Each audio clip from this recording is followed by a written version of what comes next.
Hey, what's going on, guys? It's Jakeem, the Nerdy Python here. It's Aquaman time finally, so I'm on my way to Artagon to check this thing out. Alright, so I just made it out of a nasty traffic jam, so I'm here, about to pick up my ticket. Check this thing out. So, how you doing?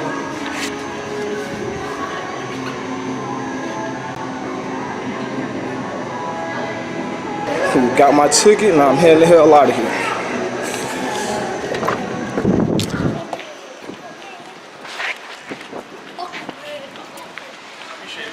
Nah, no problem.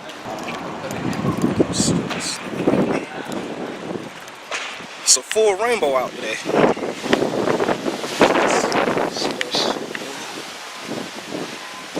It's windy as shit. Check out the parking lots. Alright guys, Aquaman.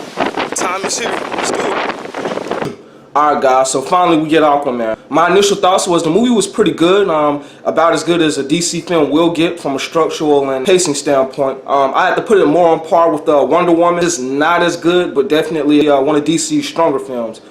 Before I get any further into this review, I just want to give a shout out to Krishna out there in California. Man, thank you for all your support, and I hope you stay tuned and continue to enjoy my content. In this film, Arthur Curry, aka Aquaman, has to return to Atlantis and reclaim the throne and stop his brother King Orm from waging war against the surface world. Jason Momoa as Aquaman is definitely a whole new take on the character as related to the old cartoons that I used to watch as a kid. Aquaman in the cartoons, he was always more of a serious type character, but it seems like they're taking a completely different route with Jason Momoa, with the character being a lot more laid back and free-spirited and also humble. It definitely makes the character a lot more likable. And of course, his father was a lighthouse keeper and his mom was the Queen of Atlantis. He eventually ends up running into Amber Heard's character, who's Mira, and she also hails from Atlantean royalty, with her dad being the king of one of Atlantis' tribes. She pretty much arrives to enlist his help in stopping King Orm. Her character is definitely a lot more different from her being the more grounded and her being the more serious and grounded one out of the two.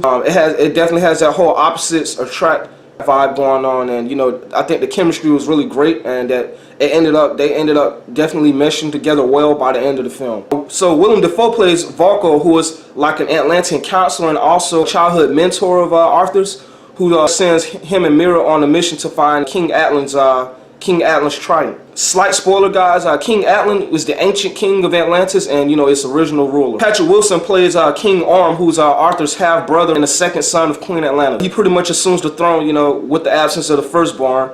And his whole plot is pretty much to lead all the kingdoms of the seven seas against the surface world. His Black Manta is also in this film, so that was pretty interesting. I did a little bit of research on the character a while ago, but it's been so long and I kind of forgot his character origins. But anyway, Black Manta's alter ego is David Kane. And throughout this film and also in the comics, he's just like a mercenary type character who's on a hunt for Arthur Curry because of a past vengeance that you'll see once you watch the movie. His look in this movie is a little bit different from the comics and also the Injustice 2 game.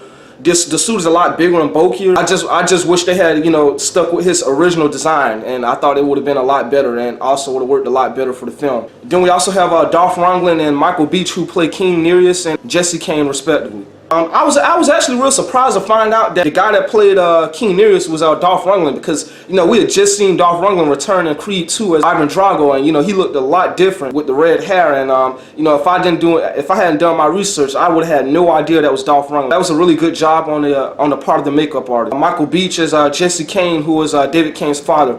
Michael Beach, I know he's in quite a few other things. I'm most familiar with his role as T.O. in Sons of Anarchy. He was the president of the Grim Bastards, which was like an all-black MC. So yeah, guys, the movie was definitely good. I'll give it that. I won't say it's amazing. It's definitely what we've come to expect from a DC film. But definitely worth watching. My main problem with it is that I feel like the movie. I felt like the pacing and the structure was kind of off. Like the movie kind of struggled to find its own identity at certain points. Like, for example, when Mira and Arthur, when they go out on a search for for King Atlas Trident. It goes from, you know, the movie goes from a more serious tone till it just skips to a scene, you know, to a travel scene with like music, with like dance music playing in the background.